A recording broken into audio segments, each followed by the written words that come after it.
এইবাৰৰ বিলখনত আমি আনিছো যে আজি হাউছে এমেণ্ডমেণ্ট হলে যে তেওঁলোকক যদি চৰকাৰী কামত লগায় তেওঁলোকক আমি এটা মাননি দিয়াৰ ব্যৱস্থা কৰিম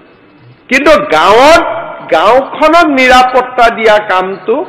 আমি চৰকাৰী কাম বুলি ধৰা নাই নিজৰ ঘৰখনক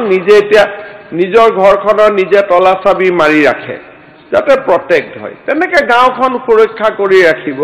কিন্তু এইটো মই মানি লৈছো যে কেতিয়াবা চৰকাৰে তেওঁলোকক চৰকাৰী কামত ব্যৱহাৰ কৰে তেতিয়া তেওঁলোকে মাননি পাব লাগে সেইকাৰণে এইবাৰ বিলখনত অনা হৈছে যে গাঁও সুৰক্ষা বাহিনী যে ভলেণ্টাৰী organisation but as and when they are deployed for the government work outside the village বা তেওঁলোকৰ নৰ্মেল কামৰ বাহিৰেও যেতিয়া আমি স্পেচিয়েল কামত এংগেজ কৰিম তেতিয়া আমি তেওঁলোকক কিবা এটা মাননি দিয়াৰ ব্যৱস্থা কৰিম যে গাঁওৰক্ষী বাহিনী এটা খুব ভাল সংগঠন অসমৰ মানুহে ভলেণ্টিয়াৰলি ৰাজহুৱা কাম কৰে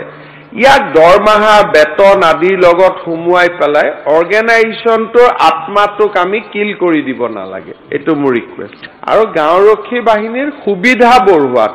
টৰ্চ লাইট আঠুৱা বা মস্কিটো অইনমেণ্ট এইবিলাক সুবিধা বঢ়োৱাত চৰকাৰৰ কোনো অসুবিধা নাই আমি যিমানখিনি পাৰো আমি কৰি গৈ থাকিম